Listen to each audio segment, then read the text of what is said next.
ઓમ શ્રી ગણેશાય નમઃ. જય શ્રી કૃષ્ણ મિત્રો.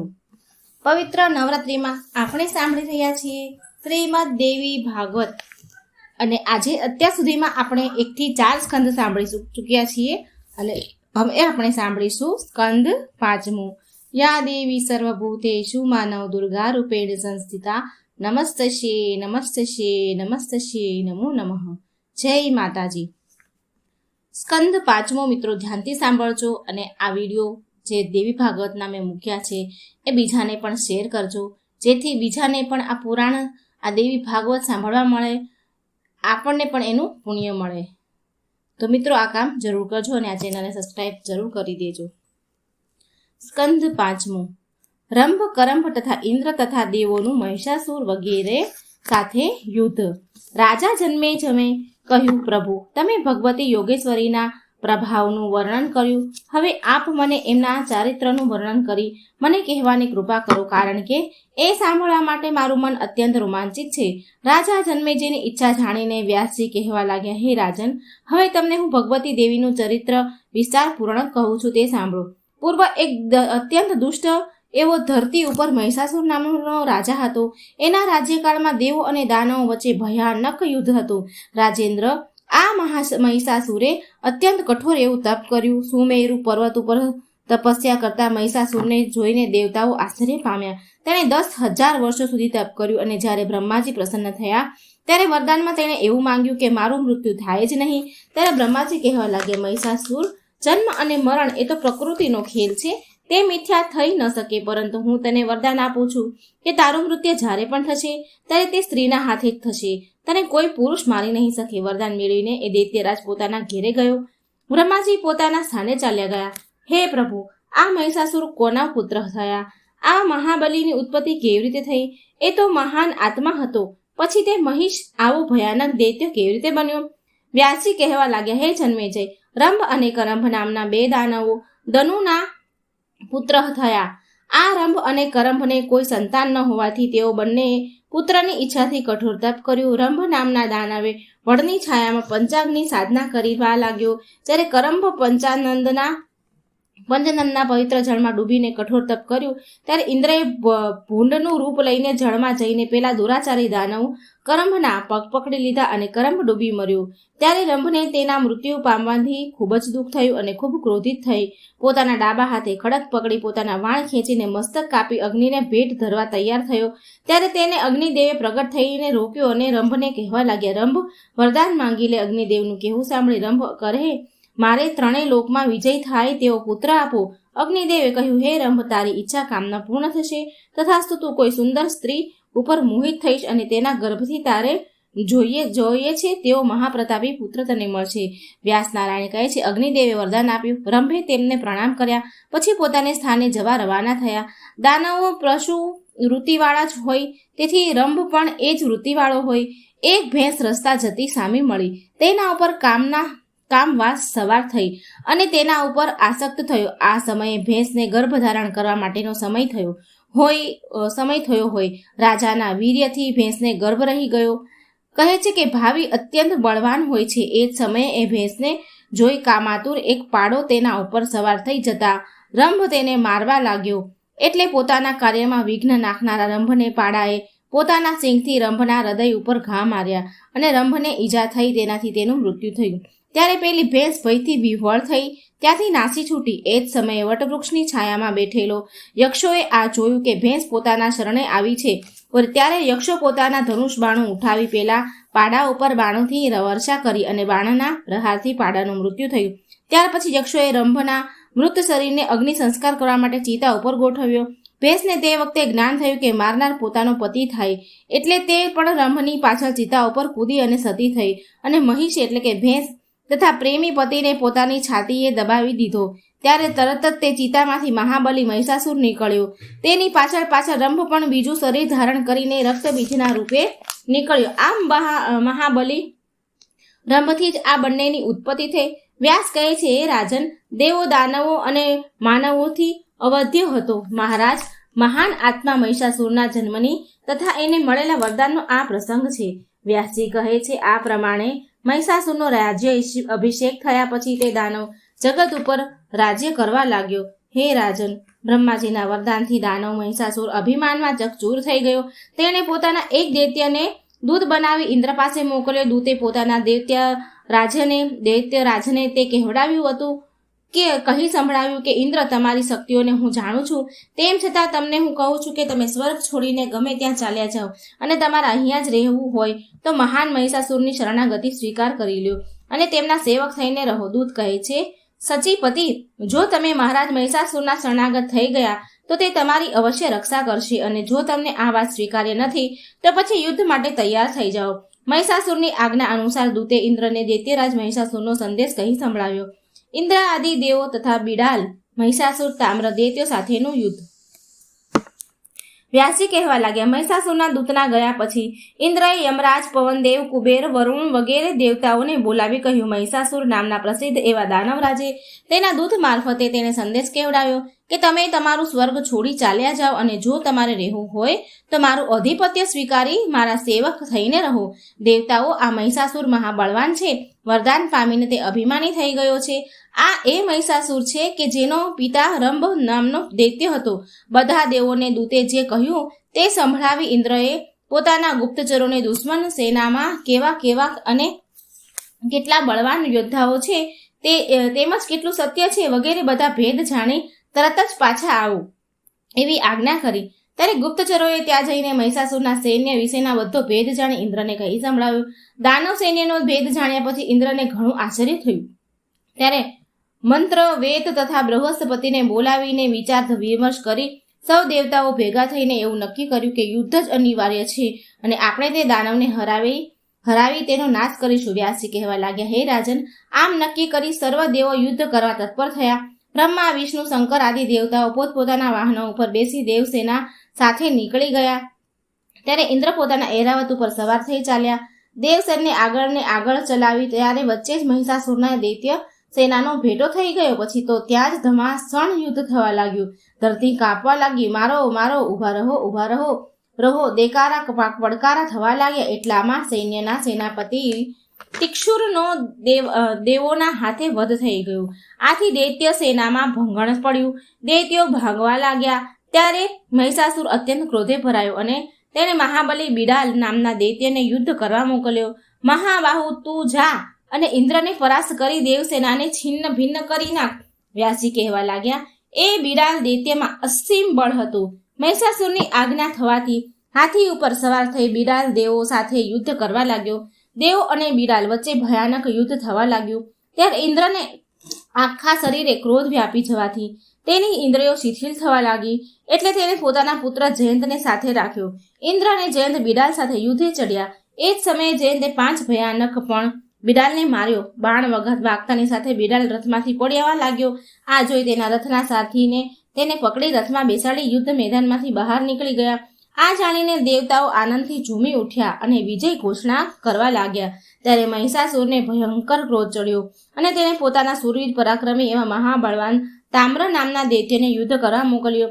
યુદ્ધ ભૂમિમાં આવતા તામ્ર દેવતા ઉપર તૂટી પડ્યો અને ભયંકર બાણ વર્ષા કરવા લાગ્યો. દેવો પણ ઘણા ક્રોધમાં હતા જ એટલે દાનવો ઉપર શસ્ત્ર પ્રહારો કરવા છતાં બોલવા લાગ્યા, ઊભા રહો કરી ગર્જના કરવા લાગ્યા. અને દેવના શસ્ત્ર પ્રહારથી તામ્ર પણ મૂર્છિત થઈ ધરતી ઉપર ઢળી પડ્યા. ત્યારે દૈત્યોમાં ભાગમ ભાગ થવા લાગી. દૈત્યો હાહાકાર કરવા લાગ્યા અને ભયના માર્યા ધ્રુજવા લાગ્યા. ત્યારે આ સમાચાર મહિષાસુરને મળતા તેણે પોતાની ભયંકર ગદા ઉપાડી અને ઇન્દ્ર સામે યુદ્ધ કરવા લાગ્યો. ત્યારે સંબાસુર નામનો એક દૈત્ય પોતાની અતિ ભયાનક અને જગતને ખતમ કરી નાખે, જેનાથી મુનિઓ પણ મોહ પામી જાય એવી માયા શક્તિનો પ્રયોગ કરી હજારો મહિષાસુર પ્રગટ કરી નાખ્યા. આ તમામ મહિષાસુરો દેવ સેના ઉપર તૂટી પડ્યા. ત્યારે ઇન્દ્ર સહિત સર્વ દેવો ભયભીત થઈ ગયા અને યુદ્ધ ભૂમિમાં પીછેહટ કરી ભાગી નીકળ્યા. ત્યારે મહિષાસુર અટ્ટહાસ્ય કરવા લાગ્યા. દાનવો તાનમાં આવી ગયા અને દેવતાઓના શસ્ત્રો, સાધનો, વાહનોને લૂંટી લીધા. મહિષાસુરે ઇન્દ્રનો ઐરાવત હાથી ઉચ્ચશ્રવા નામના અત્યંત કાબેલ ચમત્કારી અશ્વને પણ લઈ લીધો. આમ સ્વર્ગ ઉપર ઇન્દ્રના સિંહાસનને બેસી મહિષાસુર આરૂઢ થયો અને સ્વર્ગનો રાજા બનાવી બેઠો. દેવતાઓ ભયના માર્યા દુઃખી થતા બ્રહ્માજી પાસે આવી પહોંચ્યા અને તે સમયે બ્રહ્માજી કહેવા લાગ્યા, દેવતાઓ, મારાથી શું થઈ શકે? કારણ મહિષાસુર વરદાન પ્રાપ્ત કરી અભિમાનમાં ચકચૂર થઈ ગયો છે, પરંતુ એક રસ્તો છે, તે કોઈ સ્ત્રીના હાથે જ મૃત્યુ પામશે. બાકી જગતમાં કોઈ પ્રાણી તેને મારી શકે નહીં. એટલે હું આ ભગવાન શંકર પાસે સાથે આપણે સૌ વિષ્ણુ લોકમાં જઈ ભગવાન શ્રી હરિને મળી દેવોને હિતકાર જે કાંઈ ઉપાય થશે તે વિશે આપણે વિચારીશું. સર્વ દેવોના તેજથી ભગવતીનું પ્રાગટ્ય. વ્યાસ ભગવાન કહે છે, બ્રહ્માજીના કહેવા પ્રમાણે સર્વ દેવો વૈકુંઠ પહોંચ્યા. વૈકુંઠ શ્રી હરિ વિષ્ણુ ભગવાનનું પરમ પ્રિય ધામ છે. ત્યાં તમામ શોભાઓથી સજ્જ એવું તેવું ભવન છે. દેવોનું આગમન થતાં ભગવાન વિષ્ણુ પોતાના ભુવનમાંથી બહાર આવ્યા અને ખૂબ જ ઉત્સાહિત થઈને સર્વ દેવોને મળ્યા. ત્યારે દેવતાઓએ પ્રભુની સ્તુતિ કરી કહેવા લાગ્યા, પ્રભુ, અમે અત્યારે અત્યંત દુઃખમાં છીએ, દુઃખમાંથી પસાર થઈ રહ્યા છીએ. એ આપનાથી કાંઈ અજાણ નથી. મહારાજા, દુર્બુદ્ધિ એવો દુષ્ટ મહિષાસુરથી અમે અત્યંત દુઃખી થયા છીએ. તેના ઉપર અમે કોઈની લગામ નથી. તેથી હે નારાયણ, અમને તેનાથી ઉગારો. એની કોઈનાથી લગામ નથી. વ્યાસજી કહે છે, ભગવાન વિષ્ણુ કહેવા લાગ્યા, દેવતાઓ, પૂર્વકાળે મેં પણ તે દુષ્ટ મહિષાસુર સાથે યુદ્ધ કર્યું હતું, પરંતુ તેનો નાશ થયો નહીં. બ્રહ્માના વરદાન પ્રમાણે તે કોઈ સ્ત્રી હાથે જ મૃત્યુ પામે. એટલે તમે સૌ તમારા તેજથી કોઈ સ્ત્રી ઉત્પન્ન થાય તો તે સુંદર સ્ત્રી દેવી તેનો વધ કરી નાખે. વ્યાસજી કહે છે, દેવાધિદેવ ભગવાન શ્રી હરિ વિષ્ણુના વચન સાંભળી સર્વ દેવતાઓએ પોતાના શરીરમાંથી તેજ પ્રગટ કર્યું. સર્વપ્રથમ બ્રહ્માજીના શરીરમાંથી એક અત્યંત તેજ પુંજ પ્રગટ્યા. ભગવાન વિષ્ણુના શરીરમાંથી અત્યંત તેજસ્વી એવી તેજ રાશિ પ્રગટ થઈ. આમ સર્વ દેવોના શરીરમાંથી અત્યંત તેજસ્વી એવી તેજ રાશિ પ્રગટ થઈ અને એક સર્વાંગ સુંદર સ્ત્રી તે તેજ પુંજના ઢગલામાંથી ઉત્પન્ન થઈ. આથી આશ્ચર્યથી દેવો તેમને જોઈ રહ્યા. આ સ્ત્રી તેજ ભગવતી મહાલક્ષ્મી બની સામે ઊભા રહ્યા. તેમનામાં બ્રહ્મા, વિષ્ણુ અને શંકરના અનુક્રમે સત્ય, રજ અને તમસ આ ત્રણેય પ્રકારના ગુણો તેમનામાં હતા. દેવી ભગવતી લક્ષ્મી 18 ભુજાઓની શોભાયમાન હતી. 18 ભુજાઓથી શોભાયમાન હતા. વ્યાસજી કહે છે, રાજન, દેવીના પ્રગટ થવાથી વિષ્ણુ ભગવાન દેવતાઓને કહેવા લાગ્યા, દેવતાઓ, તમે બધા તમારા આભૂષણો તથા તમારા શસ્ત્રો આ દેવીને અર્પણ કરો. વ્યાસજી કહે છે, વિષ્ણુ ભગવાનના વચનો સાંભળીને તમામ દેવો પ્રસન્ન થઈ ગયા અને ખુશી ખુશી પોતપોતાના શસ્ત્રો આભૂષણો દેવીને અર્પણ કરવા લાગ્યા. અને ત્યારે ભગવતી મહાલક્ષ્મી દેવીએ તે બધા આભૂષણો અને શસ્ત્રોને અંગીકાર કરી સિંહ સવારી કરી. ત્યારે તેમનું અત્યંત વૈભવશાળી શક્તિશાળી દિવ્ય સ્વરૂપ જોઈ દેવતાઓ તેમને પ્રણામ કરી દેવીની સ્તુતિ કરવા લાગ્યા. હે શિવા, શાંતિ, પુષ્ટિ એટલે રૂક્ષ્મણી નામથી પ્રસિદ્ધ દિવ્ય સ્વરૂપો ધારણ કરવા વાળા દેવી જગદંબાને નિરંતર પ્રણામ. જે કાલરાત્રિ, ઇન્દ્રાણી, સિદ્ધિ, બુદ્ધિ તથા વૈષ્ણવી નામથી પ્રખ્યાત છે એવા ભગવતી અંબાને અમારા નિરંતર પ્રણામ. વ્યાસજી કહે છે, દેવીની સ્તુતિ કરતા દેવોથી મહાદેવી પ્રસન્ન થઈ ગયા. કહેવા લાગ્યા, હે દેવતાઓ, હવે આ મૂર્ખ મહિષાસુરનો સંગ્રામ કરવું જ પડશે. વધ કરી જ નાખીશ. એટલે હવે આપ નિર્ભય અને નિડર થઈને રહો. વ્યાસજી કહે છે, દેવતાઓને આમ આશ્વાસન આપી દેવી એકદમ ખડખડાટ હસી પડ્યા અને ભયંકર ગર્જના કરી. દેવીને ભયાનક ગર્જના સાંભળતા દૈત્યો ડરના માર્યા ધ્રુજવા લાગ્યા. ધરા કહેતા ધરતી પણ ધ્રુજી ઉઠી, પર્વતો ડગમગી ગયા. શાંત સમુદ્રમાં ભયાનક મોજા ઉછળવા લાગ્યા. ત્યારે સુમેરુ પર્વત પોતાના સ્થાનેથી ડગી ખસ્યો. દિશાઓમાં પડઘા લાગ્યા. અભિમાની મહિષાસુરે પણ દેવી ગર્જના સાંભળી અને તેનો ક્રોધ સીમા વટાવી ગયો. તેને શંકા થવા લાગી. એટલે દૈત્યોને પૂછવા લાગ્યો કે આ શું થઈ રહ્યું છે. તેને દૂતોએ આજ્ઞા આપી કે આ ઘોર શબ્દ ક્યાંથી અને કોણે કર્યો તે જાણી લાવો. દૂતો ભગવતી અંબા સામે ગયા. તેમને ખ્યાલ આવી ગયો અને તરત જ પાછા વળી મહિષાસુર પાસે આવી કહેવા લાગે, દૈત્યરાજ, અમે ત્યાં ગયા ત્યારે એક સુંદર સ્ત્રી અમને દેખાઈ. તે સર્વાંગ સુંદર સ્ત્રીએ તમામ આભૂષણો પહેરેલા છે, હાથોમાં શસ્ત્રો ધારણ કરેલ છે, પરંતુ તે અદ્ભુત સુંદર નારી દેખાવે ભયંકર ભાસે છે. ત્યારે દૂતોની વાત સાંભળી મહિષાસુર પોતાના મંત્રીઓને કહેવા લાગ્યો કે હે વીર, તમે તે તીરછી ભ્રમરો વાળી સ્ત્રીને મારી પાસે લઈ આવો. હું તેને મારી પટરાણી બનાવીશ. વ્યાસ ભગવાન કહે છે, મહિષાસુરના આવા વચનો સાંભળી મંત્રી ભગવતી દેવી અંબિકા પાસે ગયો અને કહેવા લાગ્યો, હે મહાભાગ, મારા સ્વામીએ સમગ્ર જગત ઉપર વિજય મેળવ્યો છે. તેમને દેવો પણ મારી શકતા નથી. તેમનું નામ મહિષાસુર છે. તમે મનને મોહ પમાડ્યો તેવા રૂપે આવ્યા છો. એટલે તેઓ તમને મળવા માટે તત્પર થયા છે. માટે કરીને તમે મારી સાથે ચાલો અને મારા સ્વામીને મળો. હું આપને લેવા આવ્યો છું. વ્યાસજી કહે છે, મહારાજ, ભગવતી અંબા શ્રેષ્ઠ સ્ત્રી રૂપે બિરાજમાન હતા. તેઓએ મંત્રીને કહ્યું, મંત્રીવર, બધા દૈત્યોનો નાશ કરવા માટે જ હું પ્રગટ થઈ છું. મહિષાસુરનો વધ કરવા માટે દેવોએ મારી પ્રાર્થના કરી છે. એ દાનવરાજ કારણે દેવતાઓના અત્યંત કષ્ટ ભોગવી રહ્યા છે. એટલે તમે મહિષાસુરને જઈને કહો કે હે મૂર્ખ, મારા બાણો તારા શરીરને વીંધી નાખે તે પહેલા તું પાતાળ લોકમાં ચાલ્યો જા. તો એ જ તારા હિતમાં છે. અસુર, અને જો તારે યુદ્ધ જ કરવું હોય ને તો આવી જા તારા દૈત્યો લઈને મારી સામે, એટલે હું તને જરૂર યમ સદન પહોંચાડીશ. માટે તૈયાર થઈ જા. તને યમ સદન પહોંચાડવાને માટે હું તૈયાર છું. વ્યાસ ભગવાન કહે છે, પેલો મંત્રી હડબડિયો, માતાના બોલતી ધ્રુજવા લાગ્યો અને ભાગ્યો. સીધો મહિષાસુર પાસે જઈ પ્રણામ કરી કહેવા લાગ્યો, રાજન, સિંહ ઉપર વિરાજમાન તે સ્ત્રી અત્યંત સુંદર છે. તેને તમને કહેવડાવ્યું છે કે દેવતાઓ સાથે વેર કરનારો મહિષાસુર મારા સાથે જ યમ સદન પહોંચી જશે. જો તેને જીવવું હોય તો તે અત્યારે જ પાતાળ લોકમાં ચાલ્યો જાય. મૂર્ખ, સંભવ છે કે દુરાચારી મહિષાસુરનો વિચાર આથી વિપરીત હોય અને તે યુદ્ધ કરવા માંગતો હોય તો મારી સાથે યુદ્ધ કરી શકે છે. રાજન, તે સુંદરી અસીમ બળના અભિમાનથી છકેલી છે. વ્યાસજી કહે છે, મંત્રી પાસેથી વાત જાણી મહિષાસુર અભિમાનથી ભરેલો પોતાના વૃદ્ધ મંત્રીઓને બોલાવી મંત્રણા કરવા લાગ્યો.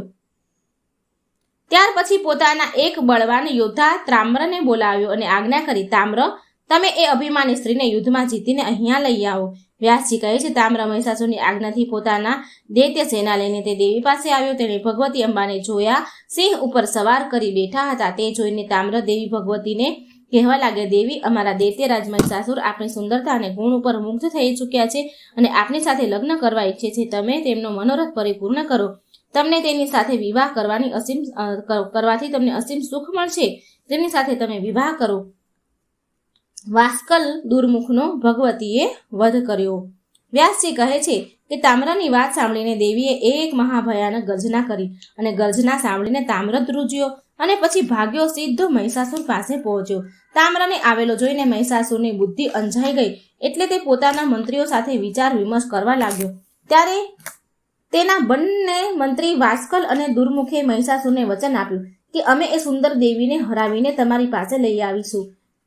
આથી બંને દૈત્યો દેવી ભગવતી પાસે આવી કહેવા લાગ્યા, દેવી, દૈત્યરાજ મહિષાસુરે ઇન્દ્ર સહિત દેવતાઓને યુદ્ધમાં જીતી લીધા છે. આવા મહાબળવાન તમે પતિ તરીકે એમને સ્વીકાર કરો. દૈત્યોની વાત સાંભળી દેવી બોલ્યા, હે મહામૂર્ખો, તારા દૈત્યરાજને કહેજે પહેલા મારી સાથે યુદ્ધ કરે અને મને હરાવે. જો તમે તેમ નહીં થાય તો પૃથ્વીના ગમે તે ભાગમાં, પહાડો ઉપર કે પહાડોની ગુફામાં પણ તને સ્થાન નહીં મળે. વ્યાસજી કહે છે, ભગવતી દેવી અંબિકાના આવા વચનો સાંભળી વાસ્કલ અને દુર્મુખ બંને ક્રોધથી રાતાપીળા થઈ ગયા અને તેમની પૂરી શક્તિથી દેવી ઉપર બાણ વર્ષા કરવા લાગ્યા. ભયાનક યુદ્ધ દેવી અને દૈત્યો વચ્ચે થવા લાગ્યું. દેવીએ ધનુષના ટુકડા કરી નાખ્યા. ત્યારે વાસ્કલ પોતાની ગદા વડે દેવી ઉપર પ્રહાર કરવા દોડ્યો.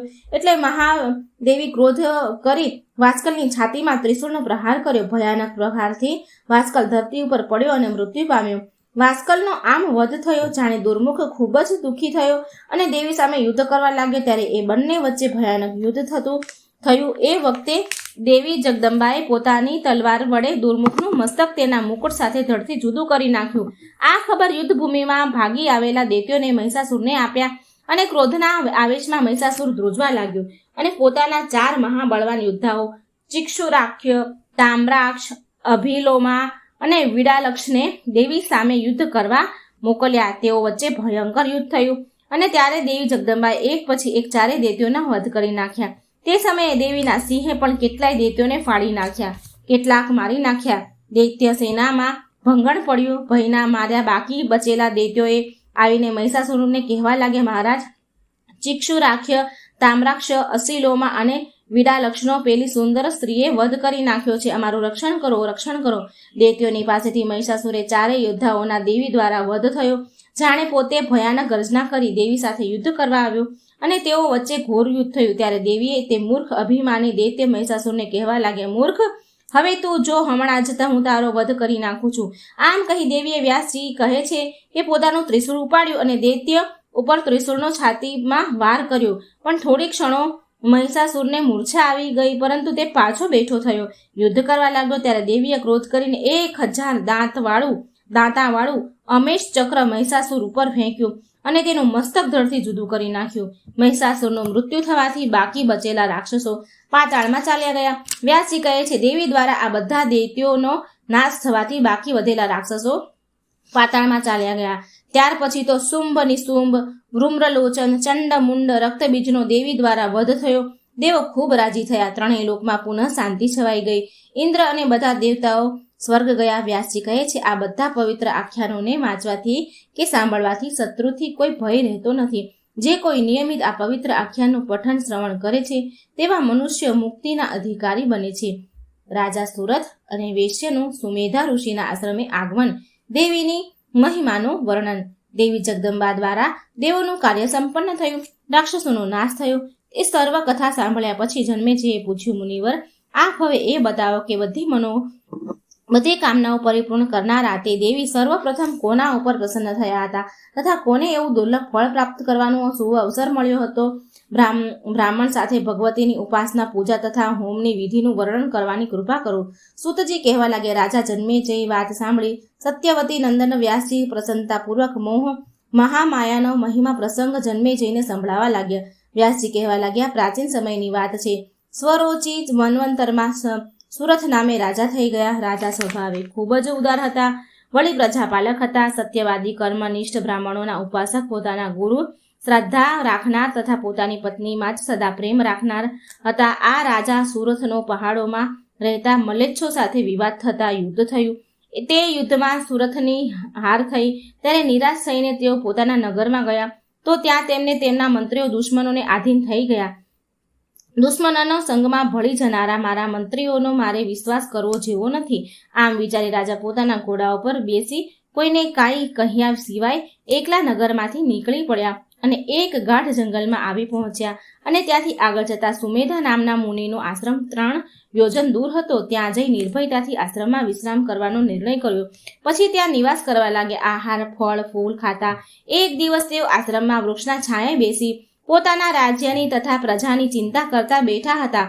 તેવામાં ત્યાં એક વેશ્ય આવીને લાગ્યો અને રાજા સુરથની નજીક આવ્યો બેઠો. ત્યારે સુરથ રાજા તેને પૂછવા લાગ્યા, તમે કોણ છો અને આ ગાઢ જંગલમાં કેવી રીતે આવી ગયા ને આટલા બધા ચિંતામાં કેમ દેખાવ છો? તમે તમારી ઈચ્છા પ્રમાણે તમારા મનની વાત કરો. હું મારાથી બનતો પ્રયત્ન કરી તમારી મદદ કરવાનો કોશિશ કરીશ. વ્યાસજી કહેવા લાગ્યા, રાજા સુરથની વાત સાંભળી ને વેશ્ય કહેવા લાગ્યો કે હે મિત્ર, વેશ્ય જ્ઞાતિમાં મારો જન્મ થયો છે અને મારું નામ સમાધિ છે. હું ખૂબ જ ધનવાન હતો તથા ધર્મ, વૃત્તિ અને ભક્તિ ભાવવાળો હતો. મારી સ્ત્રી અને પુત્ર બંને ધનના ઘણા લોભી હતા.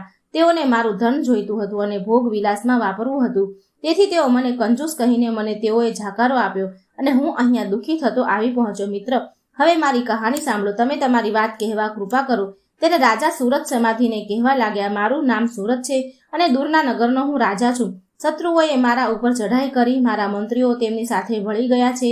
મારી હાર થઈ અને હું અહીંયા આવીને મારો ખરાબ સમય પસાર કરી રહ્યો છું. ત્યારે પેલો વેશ્ય કહે છે, રાજન, મારો પરિવાર અત્યારે અસહાય થઈ ગયો છે. મારા વગર તેઓ ઘણું કષ્ટ ભોગવતા હશે. તેથી મારું મન ખૂબ જ વ્યાકુળ થઈ ગયું છે. મને કોઈ જ પ્રકારની શાંતિ થતી નથી. ત્યારે રાજા સુરથે પણ આ પ્રમાણે જ કહેવા લાગ્યા, વેશ્ય, મને પણ મારું રાજ્યના લોકો દુઃખી થઈ ગયા હશે.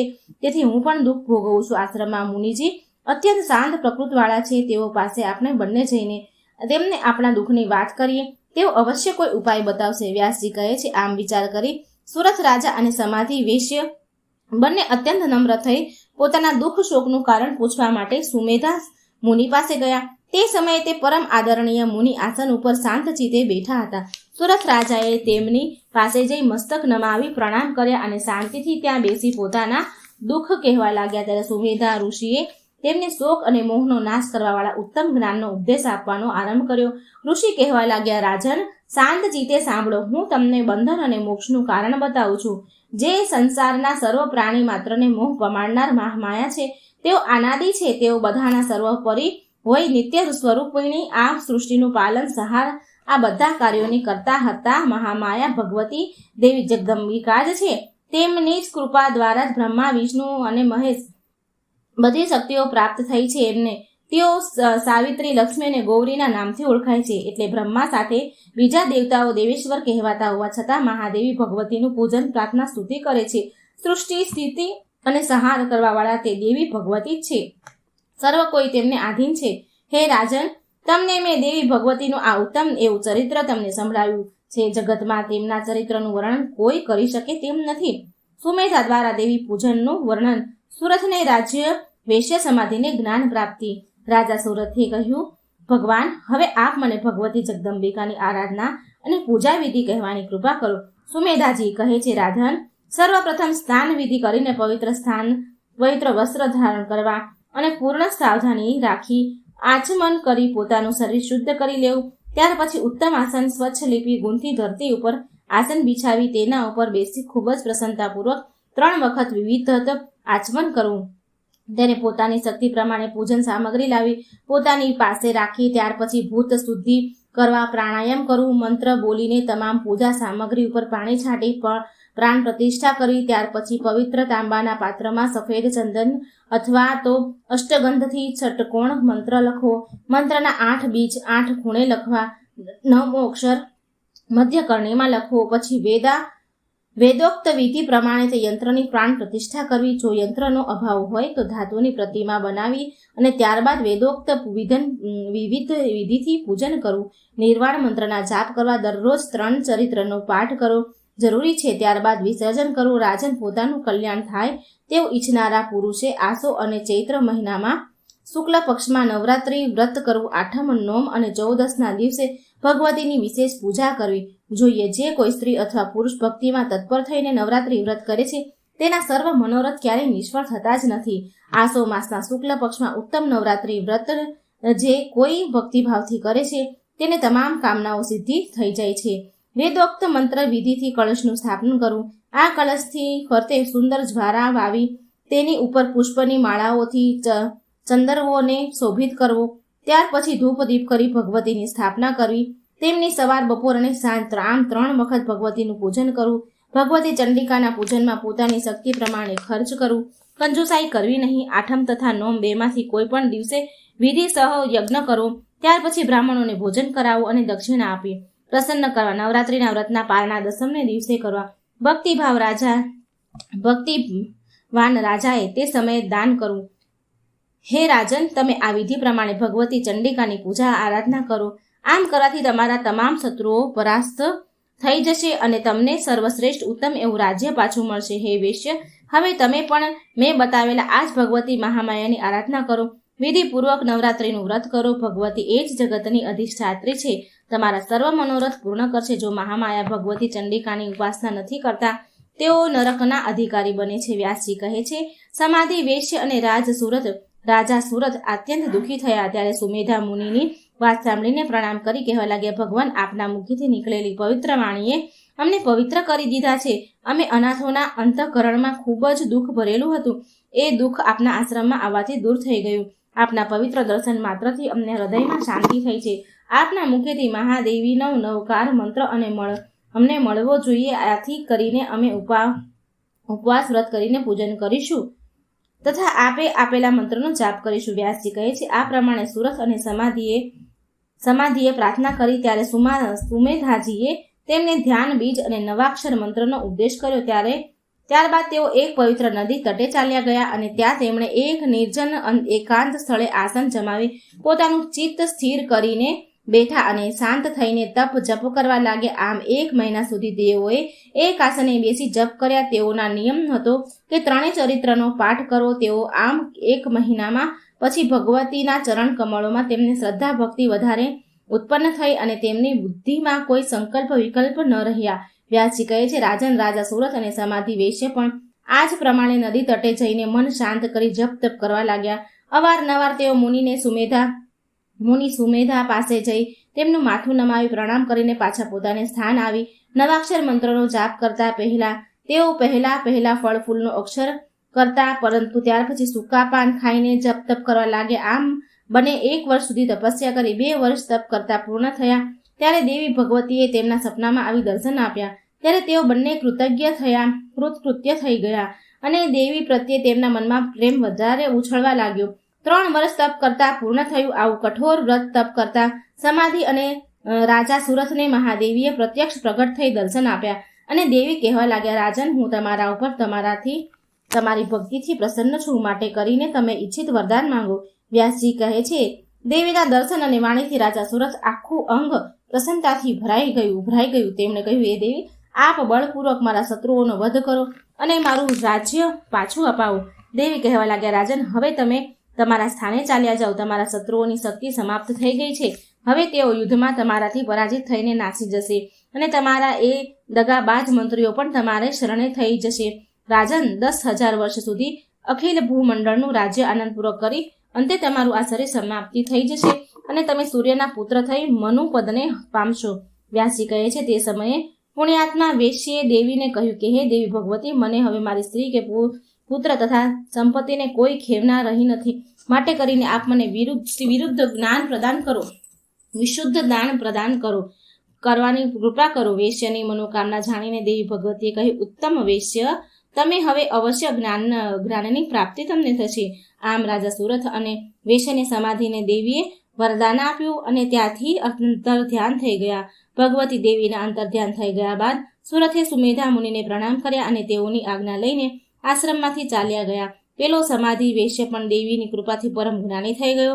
ત્યાર પછી ભગવતીના ચરિત્રનું ગાન કરતા કરતા ભ્રમણ કરવા લાગ્યો.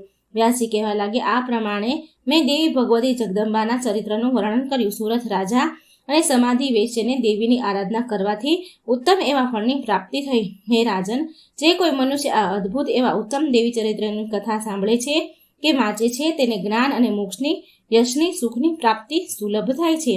શ્રીમદ દેવી ભાગવતનો આ 5મો સ્કંદ અહીં સમાપ્ત થાય છે. બોલો માં ભગવતીની જય, બોલો માં દુર્ગાની જય. મિત્રો, વિડીયો શેર કરવાનું ભૂલશો નહીં. આટલું સરસ પવિત્ર પુરાણ, દેવી ભગવત પુરાણ, જો બીજા આપણા થકી સાંભળે તો આપણે ભાગ્યશાળી કહેવાઈએ, આપણને પુણ્ય મળે. તો આ કામ કરવાનું ભૂલશો નહીં અને ચેનલને સાથે સબસ્ક્રાઈબ જરૂર કરી દેજો. જય શ્રી કૃષ્ણ. રાધે રાધે.